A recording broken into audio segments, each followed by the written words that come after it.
Welcome to Cartography. That's Rush. That's Kip. And today we're going to be taking a look at our new, to us, 2016 Miata.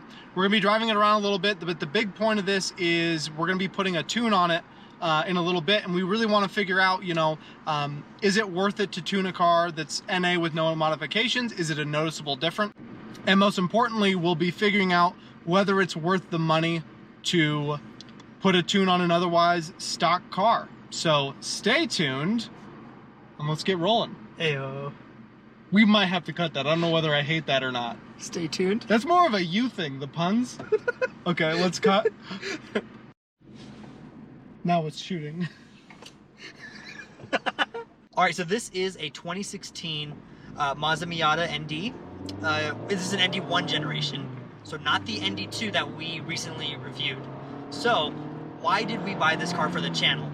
Well, if you go back and watch that ND2 video, which you absolutely should because it's probably the best thing on YouTube, we both truly adored that car, and we both came from that video, I think, having a stronger desire for this car. We liked it so much that we wanted to actually get one and see what is it like to really own every single day. We had that ND2 for a weekend and it was amazing during that time. But how is it driving to work? How is it doing some small projects on the car? And that's where this car comes in. So this is a 2016, like I mentioned, so this is the ND1 generation. So this is a different engine altogether. And that kind of will go into why we're doing the tune in the first place. Because the ND1 inherently has some things that I just don't really like about the car, and this is going to help fix that up. With the ND1, so basic stats, so 155 horsepower, I think 151 pound-feet of torque, I don't know, Wikipedia that if you need to, but the car itself is not slow. It feels a lot like an ND2, even though the ND2 has a different engine, with the exception of a few things. Now, one of those things is the, in my opinion, very low redline in this car. Now this car redlines at 6,800 RPM, and it just feels like it runs out of breath too soon, which is unfortunate in a car that is all about exciting the senses, right? And in those situations, you want something that just revs out a little bit more and feels a little bit more freer when it comes to revving. And I feel like those are two things that this car struggles with. So with the tune, there's three things I'm really wanting to improve in this car. I want it to rev a little bit more freely. I'm excited for the red line to go up, so it's going to go up to 7,250. And I want it just to be a little bit more usable, meaning more low end and mid-range torque. So even though the power numbers are significantly different, I don't feel that the ND is a slouch. I just feel like it needs a little bit more oomph. Just a little bit better in a few different categories and make it more fun to drive every single day in all of those different situations. Okay, so let's talk about the engine that's in this car really quick. Like he was saying, it's got 155 horsepower, but the important thing to understand is because this car is so much lighter than what people are used to, that 155 horsepower feels like a lot more than it really is. So there's actually a decent amount of usable torque. It's not super sluggish. The thing that I think is maybe out of character for this car is that most of the power really feels like it exists between about 3,000 and 5,000 RPM. So even though currently it revs up to 6,800 RPM and it's going to rev even higher, currently there's no benefit. There's no extra joy that you gain by wringing its neck all the way out to rev line. All right, so what we're doing right now is I am backing up the stock tune onto this PC laptop. We're going to be using Versatune and Fab9 to be doing this tune. And so through Fab9, you can buy the N1 tune, which is what we're putting on this car, which includes the Versatune software and the N1 tune that comes from Brian over at Fab9. So only other thing you would need is a PC laptop. They also supply the OBD2 connector that you're going to need for the tune. So what we're doing now is we're just backing up the tune. We're then going to put on the Fab9 N1 tune, and then we're going to go for a drive. All right, so now tune is on.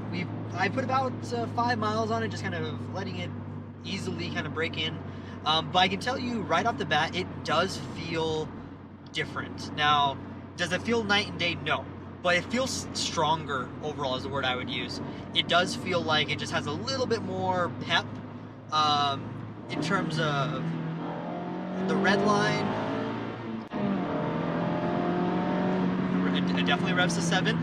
It didn't feel like it was running out of breath up there, which is really good. When you get on it, it just feels a little bit more eager, is how it feels to me. Now, does it feel like it revs more freely? Not necessarily. The revs, how it revs feels pretty much the same, still progressive, but I do think that we have more power in that low to mid range as well.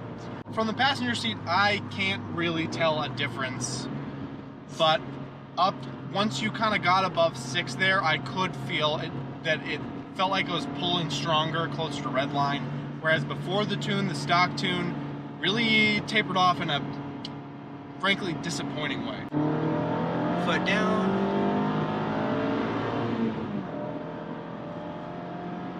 Yeah, it definitely feels like it's still building power as it gets towards red line instead of tapering off. When you're actually pushing on it, it feels stronger, definitely. Yeah. You know, with me kind of just puttering a little bit, driving up to this point, I wasn't pushing and it felt pretty much the same, but it did feel a little bit more, like I said, a little bit stronger and a little more eager. But yeah, when you're actually driving as is meant to be driven, it is, in my opinion, definitely an improvement. It's definitely worth what they're charging for it. So under 500 for all of it, and yeah, I would say it is absolutely worthwhile. It feels good. It definitely feels good. Now, on the internet, people say, you know, it basically turns the ND1 into an ND2. I don't believe it does that. It doesn't quite feel the same. It feels good though. It does feel pretty good, yeah. I would say if you have an ND1 already and you don't want to get an ND2, but you're looking for something just a little bit more enthusiast focus, do the tune. It does change the car enough to where I think it's warranted to pay the money and just wake this thing up a little bit. All right, so I've gotten a little bit of seat time with this thing after the tune was put on, and with anything like this where you're doing a software flash on a car that doesn't have any modifications and is naturally aspirated, oftentimes you get an amount of horsepower that you only feel through a placebo effect, right? And what I'll say is, in the mid-range for me, I honestly don't feel a considerable difference. And one of the things I was kind of skeptical about is, you know, granted it raises the red line, but the engine as it is was already losing power before it got to its existing red line. So for me, I was like, is it just going to be more RPMs of tailing off? And in fact, it really feels the opposite. After this tune, all of a sudden it's rewarding to rev it past 5,000 RPMs. That's where you really feel it, because it feels like it's still building power. And for me in a sports car, I want something that encourages me every single time to get it up to the red line. And another thing that we both noticed that I didn't say at first, but when I mentioned it, you agreed, it sounds better. It does sound a little bit different. I'm hesitant to say that because maybe we're both just tripping, but I think it does sound different. It does. I think it's throatier, and like you said, it's less annoying. It's not a great sounding engine. It's absolutely, you know? not, no. And I think one of my big takeaways, you know, for a car like this that only had 155 horsepower to begin with, this tune was supposed to add what, 14 horsepower? Yeah, I think like 10 to 14. Right? Yeah. Which doesn't sound like a ton, but when you look at it, when you look at the fact that it already had, you know, adequate power for its weight, and you add basically 10% to that, 9-10%, it is a noticeable difference. And when you add it to the bit of the rev range that should be the most rewarding, yeah, it is worth it. I think it's absolutely worth it. Now, like you were saying, is it an ND2 all of a sudden? No. I think also the highlight of the ND2 was you were rewarded to rev it out, and it felt like it wanted to be up there. Mm-hmm. This car now has that characteristic. So you may not get an ND2 necessarily in every aspect, but you get, I think, the best part of it. All in all, It's a great just little thing that you can do for cheap to just add a little bit of fizz on the top of it. Spice up your Miata. Spice up your Miata. So that is our take on putting a tune on your Miata. That's Rush. That's Kip. And thanks for riding along. See you on the next one. Oh, also, subscribe. Oh, And- subscribe to us. Please, we're at 52. We really want to try and get to 55. If we can get to 55 subscribers, we'll be able to retire.